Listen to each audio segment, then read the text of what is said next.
Why would you fuck with me? How could you fuck with me? Why do you fuck with me? Hey. 1, 2, 3. So we back on the AP show.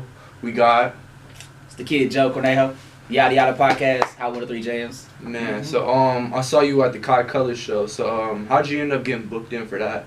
I kind of built a relationship with Kai Colors and his manager Jesse. Like kind of like throughout this last year, I had Kai Colors on my podcast as an artist. So I was a fan of him. I saw him perform at the Juby True show he did like about a year ago, and that's how I first met Kai. And then he came on my podcast. We did the interview. He let us know that on the podcast that he was being scouted by Def Jam and whatnot at one point when he dropped around the time he dropped House Party, and so he was like already like making waves, like kind of in the industry, but in the city he was like a name I was hearing about when I first started like really getting involved. And I listened to his music. I was a fan of it, and so I got him on the podcast. And then later that year, or like middle of last year, I put together a Yada Yada showcase, and he performed on it too. So like that kind of always been like kind of like I guess a foundation for our relationship. And then his manager reached out to me on Instagram like, yo, would you like to host Kai Colors show? So yeah, for sure, I'd love to. So it was dope. It was a fun time. Yeah, it was pretty lit. I met you. Yeah. It's so, funny. What's new? What's new? I'm going to goatee. I never had this before, so that's new. But so I got that. Man, nothing really new for me, like per se, in terms of like this like big opportunities coming up. I got some big stuff I'm working on, but I don't want to let the cat out the bag too early or like just yet because nothing's solidified. I know what you mean. Yeah. But like I don't want to say this is gonna be happening and then it just never happens. But I got a lot of big things I'm working on this year. We're trying to do something really big with the podcast. Trying to get some big guests on there that I'm currently in the works with, and man, just trying to just do more with the podcast, and I'm kind of expanding my role at the station a little bit potentially. So are you from KC? Yeah. Okay, so like you was born here and everything. So Kansas City. Okay, so how'd you come up with the idea for the Yada Yada podcast? Like why did you name it that? Cause I'm a big fan of Seinfeld, the TV show, and there's an episode based around Yada Yada, you know, and I feel like the concept, because we were originally going to have it named The Podcast About Nothing, which is kind of like a play on Wale's album, The Album About Nothing, which is also like a reference to Seinfeld, but we found out somebody already had that name, so we had to think of something else, and I thought, you know, the Yada Yada podcast would be perfect for the name, because this kind of like the whole brand itself is just literally us sitting down with like either ourselves or artists and just talking like, you know, just about whatever. Because, you know, when you use the term yada yada, it could literally mean anything. It's just like used as a filler for like this content. So I think like for what we do, it's the perfect title because it's just us, you know, shooting the shits with artists or just ourselves about just whatever comes to mind. So so that's how the whole title came about. It was a reference to Seinfeld, and you know the whole play on the yada yada thing was something I thought that would be perfect for what we're trying to do with our podcast. So what age was you when you first started the Yada Yada podcast? We started it about, I think we're almost going on a year and a half. Okay. So we started it in probably of summer of 2018. Okay, so is that part of the radio or is it just your personal thing? That's my personal thing. Okay, I always wondered that. And how did you get the interview with Denzel Curry? Denzel Curry? Oh, that got set up through the station. I'm really good friends with the guy that set it up. He worked, I think at the time he worked for Interscope, but he works for Rock Nation now. And so he and my program director are really good friends. And Denzel Curry was coming to town with Billie Eilish. And he was like, yo, man, I got Denzel Curry to come to town. Is there any way we can get one of the personalities out there to like interview him for the station? And my boss reached out to me about the opportunity. I was like, yeah, bro, I'd love to do that. I'd love to interview Denzel Curry. So like that was a really great interview. We did on his tour bus. Why was it on the bus instead of like a more of a controlled space like a room or something? I'm not really sure because they got there the night before. They was kicking it. I don't know. He was just on his bus, like, cause they were just chilling at the Silverstein Outsiders Arena. It's like in the back of the lot, and I guess that's just where they wanted to do it. So I mean, it was cool. I never been on a tour bus before, so it's cool. Is it big? I mean, it's a nice size. It's kind of like crouched together because we're on a bus, but you know, it's cool going to his environment. Yeah, Denzel Curry is the GOAT. Yeah. So how'd you end up getting interviews with Tech Nine? That was also through the station. I've interviewed him twice now. The second one was really good. Yeah, you told me that you met him twice. So when's the first time you met him? I probably met him probably 2018. either December of 2017 or like 2018, one of those two. Because he first time was for the toy and food drive we do for the station. Mm-hmm. So we do that every December, and every year he's one of our big donors in regards to what we're doing. And so one year he came by the station to talk about his donations and whatnot, why it's always important to give back to the community. So that was my first time interviewing him and Chris Calico. And then the second time he was performing because he was teaming up with the Patrick Mahomes 15 Mahomes Foundation. They were doing like a benefit concert for for Christmas gifts and whatnot for the kids around December, and he was teaming up with them. He was putting on a show at Silverstein Sims Arena. So then he came by the station to promote that, and I got to talk to him and Chris Calico a lot more in depth about what they're doing and whatnot. Because I think Tech just put out a song with Flatbush Zombies that I really like. Yeah, I tapped into the interview and you was all like, man, you killed it. Yeah, I mean that's so dope because it's like just two like different worlds like in my music world coming together. It made a lot of sense, but like my first, I'm like, he's doing a song with Flatbush Zombies. Like it makes sense, but like what's it gonna sound like? It was dope. It was really cool. Yeah, I always thought like, man, he's maybe a little too mainstream, but when he came out with that song with Flatbush and he came out with the song with Marley Young, I was like, man, he's coming back up. He's officially a GOAT. Like, yeah. He's always been a GOAT, but then I thought like, man, he's just too mainstream or something. Tech now mainstream. Yeah, he is mainstream. That is facts. Yeah, he's mainstream. I mean, it's like I don't know. He's mainstream, but not to like a mainstream level. Like he's mainstream because he's had those radio hits like Girls Go Crazy, Hood Go Crazy, stuff like that just took off and did huge numbers.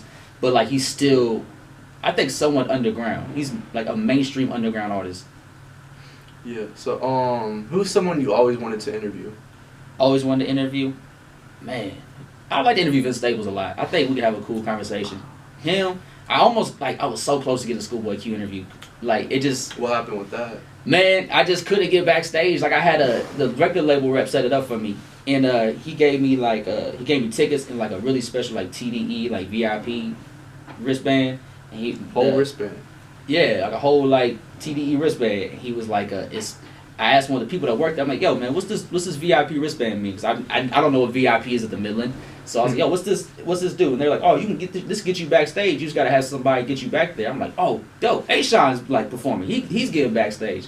So I was trying to get backstage, but they said they had to have like it had to be somebody with a specific like hologram like little backstage pass. So it had to be like somebody from his crew to specifically get me back there. So I never actually got backstage. So if you was to get backstage, you would have probably got that interview? I would have tried to finesse something. Like, yo, man, I got this wristband. I know the record label guy. Like, let me in. Let's make something happen. But, nah, man. The guy that set it up said he had to be there to do it, but he was in Chicago. Dang. So, is that going to be in the future works? Hopefully, man. I love to interview Schoolboy Q. He's a cool personality. I like interview artists that have personality. A lot of artists, they just make music and that's really all they do. They don't really have a whole lot to say, which ain't nothing wrong with that. Usually a lot of them get it out in their music, so it works for them. It's just, like a good personality like Tyler, the Creator? Yeah, somebody like that, like Denzel Curry, who's a good talker. People that just know how, like, just have something to say, in regards to just, like, what's going on around them. Or just, like, what's going on in their lives. So, how'd you end up getting the picture with Tyler, the Creator? I got that when I was an intern. So, this was about 2015, 2016. You was an intern for the radio? Yeah, I think it was summer of 2015. So how did you end up getting into the radio business? Like, you gotta come up from an intern and then come up? Mm-hmm. So how'd that happen? So I went to school at Northwest Missouri State for broadcasting. Mm-hmm. And after my junior year, I ended up getting an internship at Hot 103 James. And so my job there when I was an intern was to work with the morning show. At the time, the morning show was a one-person show. So I'd get there every morning at 6 a.m. and help them like find stories for social media and post about it or just tell them about it so they could talk about it on the air. So that was kind of like my role. And then that summer was a really busy summer because we had a lot of artists coming to town. And usually if any artist was coming to town, they're coming by the station. So I met Big Sean like a week into that internship. And then Tyler came in June. And I was really ecstatic for that because it was like, there was rumors he might come. It was just like, we don't know until the day he's here. So they just show up? Yeah, so like, artists could say they're coming by and then they just never show up. I've had that happen a couple times. And so when Tyler showed up, it was pretty exciting because like the guy interviewing him, he was like, I don't really listen to Tyler like that. And I was like, oh man, I do. Like, I pass you on some questions to ask him for the interview? He's like, yeah, for sure. So I typed out like 10, 15 questions for him. And he pretty much asked all of them during the interview. So it's kind of like I was interviewing Tyler without actually interviewing Tyler. So you got the interview with Tyler, Carter? Essentially, like... I mean, you got 10 questions, so yeah. I mean, you can call it an interview. It's like indirectly me interviewing Tyler. But, so I had a role where so we're pretty much, so he was sitting right here, like I was sitting right here, and I was like recording it. I was like, yeah, I'm just recording this for the station and whatnot. Yeah, so, is that one of your biggest inspirations? Mm-hmm. That was, especially at that time, he was definitely one of my biggest influences. I even told him that, man. I was like, man, you helped me like find my wings this year. And like once I found my wings, like it landed me here. And now I'm here telling you that you helped me find my wings. Like I'm looking at you right now, like thanking you for that. He goes, dude, that's fucking tight, man. Thank you. Yeah, so what do you consider your best year so far? My best year? Probably last year. Yeah, because I remember you said in one of your posts on Instagram, you said 2019 was probably the best year so far. Why do you consider 2019 your best year? Just because I was really happy about what I was doing. Like 2018 was a really rough year for me, personally. And so just to kind of bounce back in 2019 how I did, like the Denzel Curry interview, putting together the Yada Yada Showcase with like 5 to 6 of my favorite artists from Kansas City. Like that was really dope to me because that was just like started out as an idea that I talked about in November, and eventually it all came to fruition in June. And then it also had like June, like earlier in that month, I did the Denzel interview. So like everything was just rolling for me in June. Plus, you know, my personal life I was doing great in my personal life. So everything was just working out. My career was going well. My personal life was going well. So, and then the podcast has been like slowly building. So what year did you do the intern for Hot 103 Jams? 2015, the summer. Okay, so it's 2020 now. So that was 5 years ago. So you was in college in 2015, right? Yeah. Okay, so you say you went to college for broadcasting? Yeah. So what is that for people that don't know? Broadcasting it's specifically mass media, but I went for like specifically broadcasting because in mass media it's a wide different mediums you can perform in. But pretty much broadcasting is anything in regards to like radio or TV, anything that helps you like you just broadcast, you know. Broadcast the news, music, television, entertainment, whatever it may be. So did you always like picture yourself doing interviews for people and stuff like that? It probably wasn't until the summer of 2013 when I actually thought about doing that, because when I first went to college, I wanted to be an accounting major. And then I did like one math class and realized this ain't really for me. I'm not that good with numbers. It's too frustrating to deal with. So that summer I was just at home. I would always watch interviews with artists, especially artists I really liked, just to kind of like get another side of them.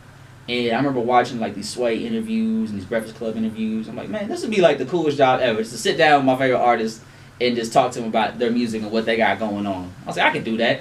And so I decided going into my sophomore year that that's what I want to do. So then I made that change to broadcasting. But I always wanted to do something with hip hop. I didn't know what it was going to be, but I always wanted to be a part of it because I always just loved the music. I always loved the culture. I've always loved the genre and everything it stood for. So I wanted to be a part of it somehow, but I just never knew, like, I'm not a rapper. I didn't want to rap. So I was like, I got to find another way to get in here and, like, just kind of make an impact. And this was probably, for me, the best way I could have done that. Yeah, so what do you consider your best interview so far 2019? Of 2019? 2019. Damn.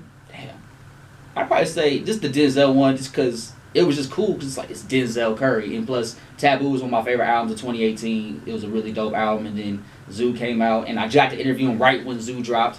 So I got to interview him probably when he was, like, commercially at his most successful point. I mean, it's only growing now from here, but at that time, it was, like, his most successful time. And I got to talk to him about, like, the Raider Clan and Space Ghost Purp and stuff like that. And, like for me, like, if you told me back in, like, 2012 when I was in high school, like, yeah, you're going to interview one of the guys in Raider Clan about, like, Space Ghost Purp and all that, talk about the reunion, like, I'd be like, yeah, okay, whatever. Like, that's crazy to me. So, like, Denzel Curry was cool just for me because it's, like, talking to, like, an artist that I grew up, like, in high school listening to. Boss was a good interview, too. I forgot I interviewed Boss. I always forget that was last year. But, yeah, Boss was a great interview, too, because I remember being in college and one of my roommates was, like, a huge Boss fan. He would always play Too High to Riot, like, through all hours of the day, every day. And so, and then now, like 3 years later, I interview Boss. It's like cool little moments like that. Yeah, so, you have any future plans? Right now, my future plans is just kind of building up the podcast, just trying to do the most I can with it, try to help expand and grow, try to get more artists in the city on, trying to get more involved. helping the music scene in Kansas City any way I can. I got a couple things lined up right now that might potentially help me do that. So I got that in the works. And then, you know, just building up my brand. Just trying to, you know, do everything that I can. So I do more hosting. I've done a couple of TV stuff, so hopefully I get more of those. But yeah, just trying to push my brand forward and the podcast brand forward. Yeah, so, you have anything else you want to say before we close up? I don't know. What you got planned for the future, AP? How long you been doing this show? For a month. This a month? Yeah, you'd be surprised. Yeah, I done interviews with Marley Young, Lonnie, N.A. Lonnie. Mm-hmm. I got an interview with DJ Quanchi. Okay. Actually, he just DJ'd that Kai show, right? Yeah, I know. I met him at the Comethazine concert and the Young Gravy concert, and I saw him at the Comethazine concert. Just like walking up to you, and I was just like, hey, like, I fuck with your shit, like, you did hella cool, and he's fucked with me, you know what I mean? Mm-hmm. And so, like, yes, I'm just glad, like, ever since I've been in the podcast and seen, like, I meet people that have the same mentality as me, that wants to do the same exact thing. If it's not the same podcasting or, like, journalism and all that, it's more like, oh, they got this like, the grinding mindset, you know what I mean? And that's why I really fuck with, like, a lot of the artists from KC. Yeah, they just the grind. Yeah, this the grind. It's just like, yeah, I just like that inspires me just to keep going forward with the rest of us. You know what I mean? Mm-hmm. And so, how old are you, if you mind me asking? I'm 17. 17. Oh, damn. Yeah. I knew you was young. I just know you was that young. How old are you? 26. You're 26, Yeah. man. So you went to college in 21, right? Like how old I was when I was in college? Mm-hmm. From like I was like 18 to 24. Oh, okay. So Graduated in 5 years. Where'd you go to high school at? Park Hill South. Park Hill, so.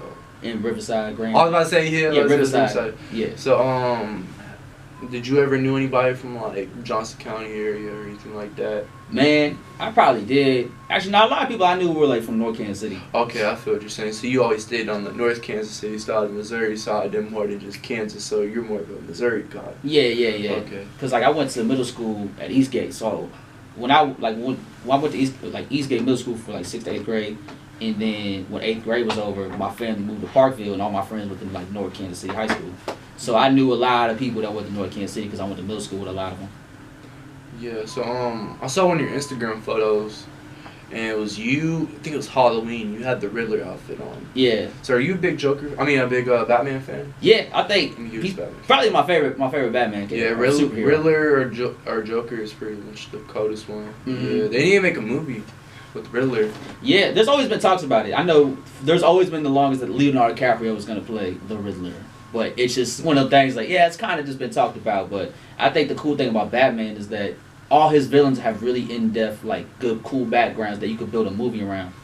Yeah, so, you ever think you could ever be in a Batman movie? I want to be Batman. I am the Bat. You know what I'm saying? Like, I would love to be Batman. What role you think you would play if you was in a Batman movie? I definitely want to play a villain. Like, I would love to play, like, a Jonathan Crane Scarecrow type of character. Just because his evilness is like a super deep evil. It's like your biggest fears come to like reality over like this little medicine or potion he has. That like he's cool. I would love to do the Joker, just because that's just a really cool, unique character to get into. I'm really big on method acting. Okay, so But like.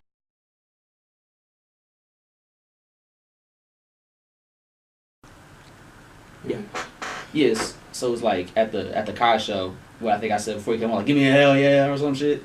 I did. I don't remember that, but yeah. I did something along the lines of that, but I can't really remember because, man, them beers added up really quick there.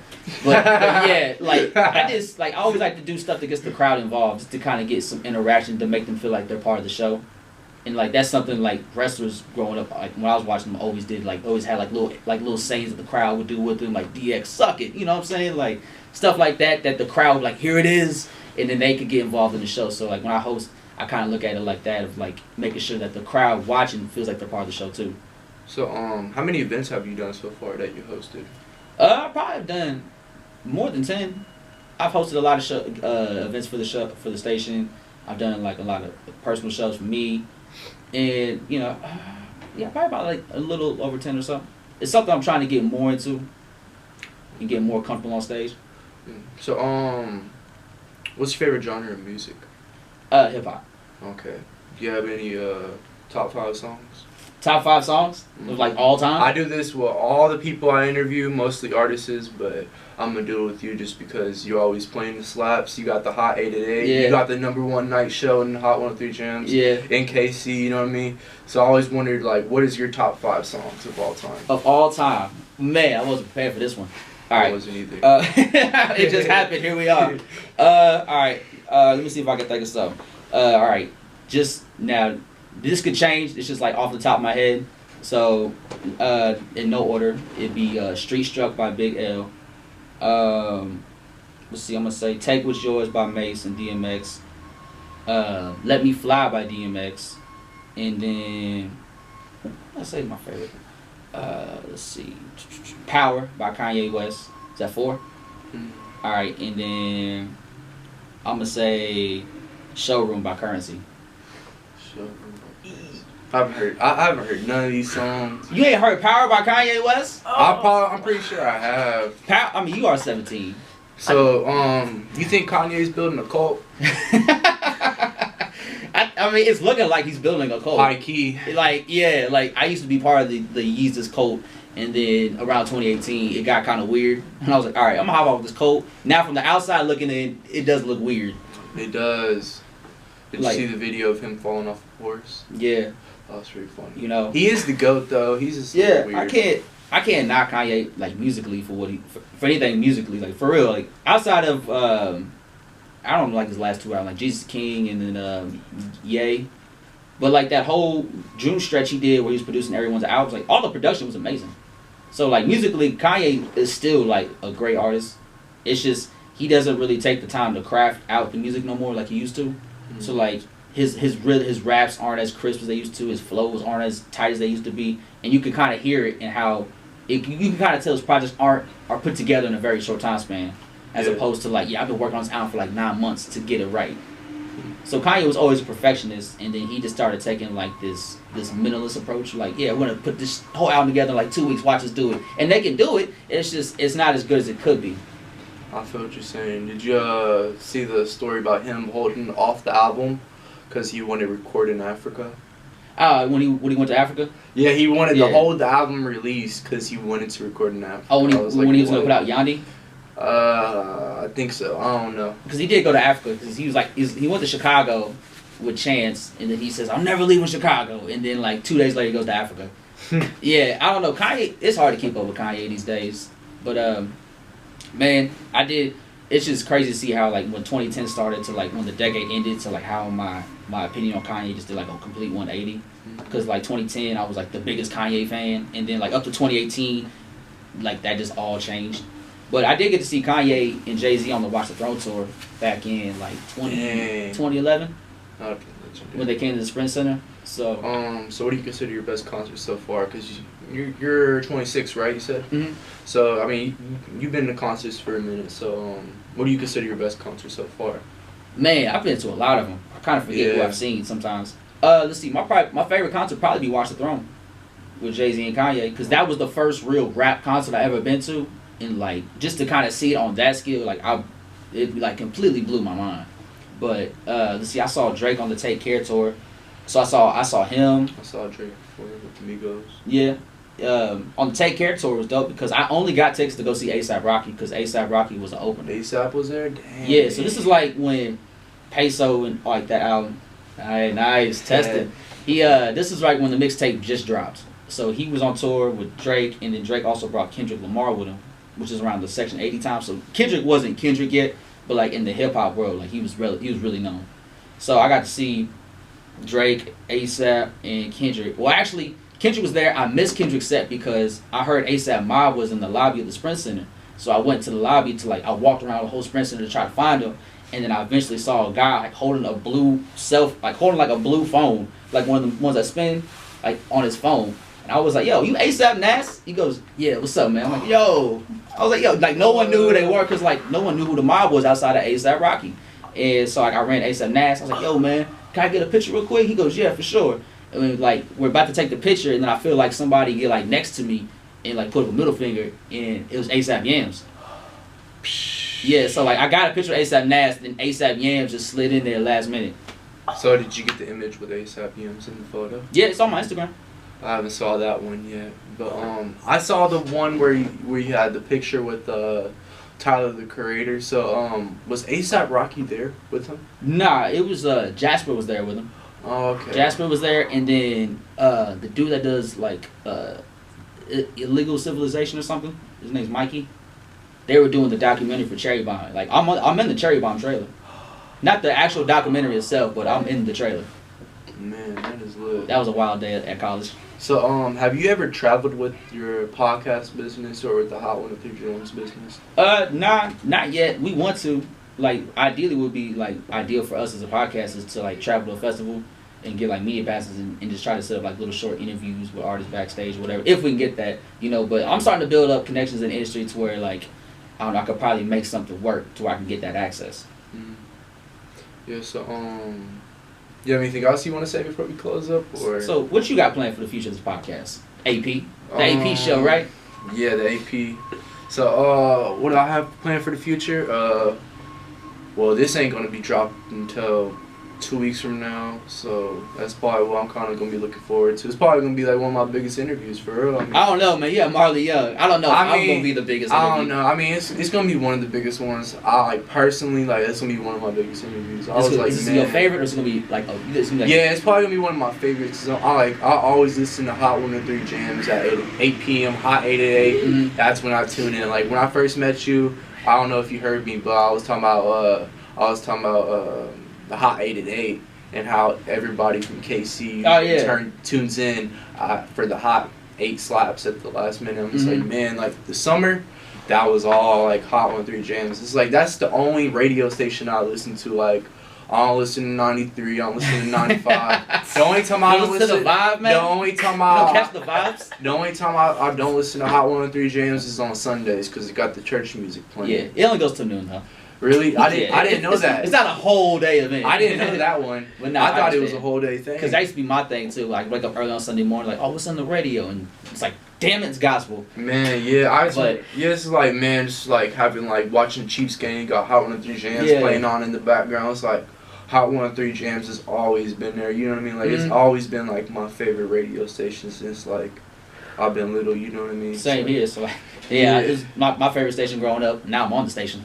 Exactly. It's like, man, that's a. So do you see any progress from how you are from now to, from like back when you was in college to how you are now? Oh, definitely. There's like a huge difference. Cause like when I first started doing radio, as soon as I changed my major to broadcasting, like that fall semester, I was immediately getting thrown into the radio, and they were like, yeah, you know, because it's best to get that hands-on early experience like early on. Because, like, you know, you go to some universities, I heard Mizzou, if you go to broadcasting there, you won't get on the radio for, like, until, like, 2 years into your major.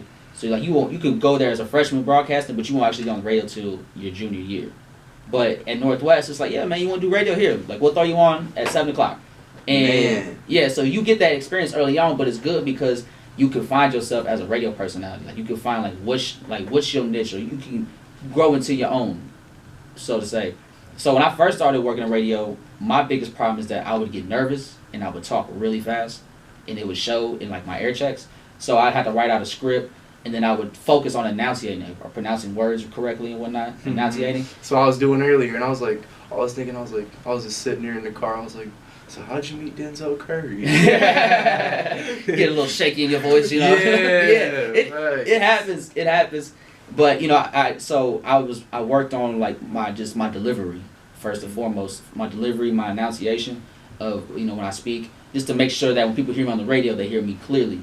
And then after that, once that part got down, I was able to like just throw more personality and more pizzazz into it, and eventually I grew into like the radio personality I am now. Like the person who I first was is completely day and night difference to who I am today. But that's because I've been able to get more comfortable and grow. You know, on the radio, it's so easy. Like, I just did the morning show with Chris Calico for, like, a whole week. And we got to just vibe out and just shoot the shits with him. And, like, that was cool. But it's just, like, I don't know. To be on the radio is really easy. It's like doing the interviews is the hard part. Because, you know, you meet these artists that you hear on the radio all the time. Like, when I met Lil Baby, I'm just like, it's just me and Lil Baby's locker room. And then, like, he's got 9 of his people. I just got my homie Jay shooting pictures for us. And then the label rep, homegirl helping us out. I'm like, yo, kind of just, like, in your space. And I don't know how, you know, we meet artists you never know how they're going to react to you, or how like what mood they're going to be in, if they're going to be ready to talk to you or whatnot. So you always got to be prepared for whatever. And so I just never know, like, you know, do you hate doing interviews, or are you happy to be here, or like, you know, are you happy to sit down with me? But regardless of how they feel, I gotta still do this interview. So there's always like jitters when it comes to doing interviews with artists. So like when I interview Boss, when I interview Lil Baby, even Denzel Curry, like I had a sense of like nervousness, but also more so excitedness, or like being more excited. So what's the story behind how you met Lil Baby and how you got the interview? See, I interviewed him. I actually interviewed him like the week Yes Indeed went #1. So it was like Lil Baby's like peak like commercial success at the time. So he was performing at the Truman with Quality Control, or he was with City Girls. So City Girl was on tour, and this is before he was with Blueface. No, this is like the year before that. Oh, okay. Because he came with Blueface and City Girls like at the middle of the year after. Yeah. Okay. But so the first year he was here, he came with City Girls at the Truman, and so earlier that year I interviewed Rich Homie Quan, and the label rep that set it up, she was coming to town with Lil Baby and the City Girls, and she hit me up. She was like, "Hey, I'm gonna be in town with Lil Baby and the City Girls. Like, do you want to interview Lil Baby?" And I said, "Yeah, I want to interview Lil Baby." Nah, I just don't want to interview. Nah, I'm busy that day. Cause some people just don't care. Like some radio personalities just like they're just not like into like that part of like the job, or like they're not really into the artist or the music like that. So like if they get it, cool. But if not, like they'll pass it on to somebody like that be interested. So I that's how that happened for me. So she hit me up. I was able to go to the venue. We got there at 7 because she said he'd be there at 7, and then she's like, "Yeah, he won't be here till 8." And then it's like, "Yeah, he won't be here till 9." And then he didn't show up until like he had to go on stage. So he got there like 9:45. He probably performed for like maybe to an hour. So I didn't interview him until after he got done performing. And so while we were waiting backstage, I could have interviewed was it Young Miami from City Girls, the one that wasn't locked up. It's like JT's the one that got out. So yeah, Young Miami, because she was rolling Dolo at the time. And so she was like, "You want to interview like Young Miami?" I'm like, "Yeah." She's like, "Okay, cool. We'll do it after this Lil Baby interview." I'm like, "Okay, bet." But like since we waited to the end of the show, she was already gone. But so yeah, I had to interview Lil Baby after he got done performing. And I don't know if because he was just probably tired or what, but he really just did not want to do this interview. Because like every city he went to, he said he would do an interview with the station, but he's not going to the stations. So if they want to do the interview, they have to come to the venue. So that's why I had to go to the venue to do the interview. And then he kind of didn't really want to do the interview. I was like, "Yo, man," because I always like to be very like considerate of like their time. Mm-hmm. So I asked him, I was like, "Yo, man, you want like a time restriction? You got somewhere you gotta be?" He goes, "Yeah." So like, let's hurry this up. I'm like, "Oh, okay, cool. Like, we'll make this quick then." So it was like a 2-minute interview. But the cool part about it was at the time, him and Gunna were working on that project together, and they talked about it, but they didn't say no details about it. So I was like, "Yo, man, I heard you and Gunna working on a project together. Like, you have any idea when that's coming out?" He goes, "Oh yeah, it'll be out on this date." I was like, "Oh really?" He's like, "Have you guys announced that before?" He goes, "Nah, that was the first time we probably made it public." So I kind of got to break that little news about like the date of that project coming out. So it didn't actually drop on that date, but it was cool getting that little break. Yeah. So shit. I don't really know what else to say, fam. I mean, I appreciate you for coming through. Oh no, thank you for having me. So why'd you get into podcasting? So you know Street Wave? Yeah. Okay, so he had an event, No Scope. Yeah. Got an interview with No Scope. Anyway, so No Scope was performing and Lil Twerk was there. I know Lil Twerk personally, so like that's my boy. He's probably watching this. If he's watching this, he should be. He always watches my interviews. So that's like, good. I'm just gonna tell him I shouted him out. But anyway, so. He had a +1 because he was performing, right? He was the DJ or whatever. So I was his +1 because his girlfriend didn't want to go. And I was like, "Shit, I'll go for it." Yeah. So I went, and then like next thing you know it, I just saw what he did, and like I was like, "Man, this is what I want to do." And I see Nardwar, and I was like, "Man, like I just want to blow people's minds like that." It's like, how the fuck you know this? Like, yeah. He be sitting there and just be like. Then people just be like, "Man, how the fuck you know that? How the fuck you know this?" And I'm just like, "Man, like, that's what I want to do." Like, yeah, actually, yeah, I love doing Nardwar, dude. Like, yeah, like just like to that level of like, because people like takes years, you know what I mean? Yeah, like you want to be interviewed by Nardwar, and that's kind of like I kind of want to get to that level of respect. It's like it's like with him. It's like you can't get the interview with him. He has to interview you. You know what I mean? Yeah, like, he's that weird. He's just like wherever you happen to be at. And a lot of times it takes like place in Vancouver, Canada. Yeah, the thing is like the difference between him and a lot of people is like he brings a lot of gifts and shit, and I'm just like, yeah, I can't do that. I always heard that they don't actually keep the gifts. How are you gonna give somebody a gift and not? Because like he did it. I don't know if it was like early on, but he did an interview with Nas back in like 2007. He was just like still like just a random dude on YouTube that just got a big interview. And so he got an interview with Nas, and he was giving him like all these cool gifts, and Nas was like, "Oh man, I get to keep these," and he was like, "Oh, actually, nah, you can't actually keep these gifts." And Nas got pissed. Like Nas just completely cold-shouldered him the rest of the interview. Yeah, so but I think it might change because actually, no, because he interviewed Currency like twice, and then like Currency like took off with the gifts, and he was like, "Yo, I actually need those gifts back," and he was like, "No, jet life, boop, gone." Like yeah, have you ever had anybody walk out on you in the interview? Nah. I mean, thankfully not. You never know, because you never know what might be a sore subject for artists. But thankfully not. I always try to keep it professional. I'm not really a person that's interested in like what your personal life is, unless you talk about it on your album or you talk about it in your music, or if it's just something we have to talk about. But like, if you got arrested for child support payments, I don't really care about that. Like, I'm not gonna ask you about that. Or like, who are you dating? Like, I saw you and Lori Harvey in a picture. Like, no, I don't really care. I just want to talk to you about your music, and then if I happen to ask a question or a subject that might be a little sore, then that's my bad. But usually I'll ask them beforehand, like, yo, is there something you want to talk about specifically, or is there something you don't want to talk about? And usually the label reps will do a good job of letting you know, like, hey, whatever you do, like, don't ask them about this. Like, when I interviewed Boz before the meet and greet, they was like, yeah, you can ask Boz questions, but don't ask him about, like, the Tory Lanez stuff. Because at the time, Tory Lanez was like, I'll battle J.I.D. anybody from Dreamville. This is like when Tory Lanez was trying to, like, freestyle battle everybody, and he called out J.I.D. and the whole Dreamville squad. So they was like, do not ask Boss about the Tory Lanez comment. Like, all right, for sure, fair enough. Like, I'm not really interested in that stuff anyway. So, what do you consider like your like? So you think like the Lil Baby one was probably like the one like? How would you consider it? More like he wasn't more interacted into the interview. Was that probably him the most? Yeah, he probably be the one I would say that was definitely not trying to do the interview. Like you could tell he rather just. He didn't want to do it, but he kind of had to, because it's just like, you know, part of being an artist, the label set it up for him. So that's why they was like, you know, if he'll come to the venue, he'll do the interview, but he's not gonna go to the station to do it. So yeah, and then so Lil Baby, he was my first interaction in the industry where I felt I could feel like the coldness from an artist of not wanting to actually be there. So I mean, it wasn't a bad interview. I made it work for what it was. But for 2 minutes. Yeah, for like I was ready to go like maybe 5 minutes. Like all I really needed was like 5 minutes, 5 to 10 minutes, and we'll call it good.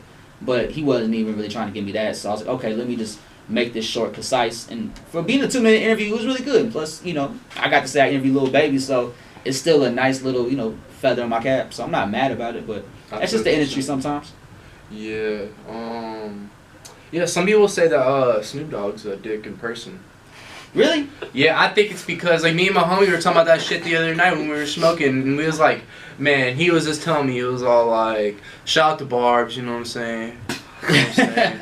Anyway, so he was all like, man, we're white, we're like little white boys. Why would he talk to us? Like, why would he even pay attention to us? You know what I'm saying? It's like he's his own thing. We some like we're just like another fan of his music or something. You know what I mean? It's yeah. Like, and I think like a lot of artists, they just think like, oh, you're just another like white boy fan or something. They don't think like, oh, like this dude might be like entrepreneur or like a journalist or something. Like, you know what I mean? Yeah. They always think like I have a feeling like Snoop Dogg is like that type of person, but I never met him. He seems like a nice guy. But you know what I mean? I just think like he's an asshole or something. And that's kind of like when I understand like from like Lil Baby's perspective, when I look at it from his perspective, it's like, who am I? Like I'm this random dude backstage. Like, hey man, can I get this interview? That's how I be looking at it. And so it's like I understand if they just like feel some kind of, as long as they don't like openly disrespect me, like as a person, then I don't care. Like you know, as long as they don't be disrespectful towards me, I don't really mind how you act. As long as you don't just make it personal or get disrespectful about it. But like that's just, it all comes back to like a respect thing. It's like, who am I in this industry? Like I'm just somebody in Kansas City. So like for him, he just here visiting. I'm just a random dude backstage that the label set up for him from the radio station. So I understand why he felt he wasn't disrespectful by any means, and like he ain't call me like a bitch or nothing like while we were doing this interview. So it was all good. Yeah. It's just like I could kind of sense that he didn't want to be there, but it was still cool to say I interviewed Lil Baby. So it wasn't a bad experience by any means. It's just, you know, Like it's just kind of like one of those like those first real eye openers in the industry. But you know, I feel like down the road when I build up my name and my who I am and what I do and get like to like that level of respect, I'll be able to look back on it like, yeah, bro, I interviewed you on this day. And he'd be like, oh damn, that was you. It'd be like one of the cool moments I could bring up to him, and then hopefully the next time we have another interview, I'll be somebody respected, so it'd be more smoother and more cordial. Yeah. So do you have an Instagram people can reach you at? Yeah. You can follow me on my Instagram at JMFCornejo, just CORNEJO, all one word. Follow me, holla at me. I'm around. You have any upcoming events? Let's see. Upcoming events. Man, not off the top of my head. We just trying to do more podcasts. I'm always on the radio, so that's always an event. Mm-hmm. But yeah, you just hear me on the radio on Hot 103 Jams. I'm on the night jam, 7 to 10. So, how often do you have to go to the radio station? Damn near every day. Except for like, there'll be one day in the week where I don't work. So like usually like a Tuesday or something. But other than that, I'm at the station like 6 So days it's a a week. paying job, or is it just like, oh, you just go there and do what you gotta do and leave? No, it pays. Oh, okay, Yeah. cool. I didn't know how it went, but yeah, that's pretty lit. I'm trying to get into that work. That'd be pretty lit. You know, broadcasting. Yeah. You already got a little start on it. Yeah. It's just all about just building your name up and what you do. Yeah. So I'm wrapped up for this episode. All right. I appreciate you for coming Hey, on. thank you for having me. Shout out to Bars for holding the camera. He ain't No, really holding it. You just behind it. Yeah, you're just behind it. But this is it for the AP show. This is Joe Cornejo. Peace. Life. Be plotting, niggas be plotting.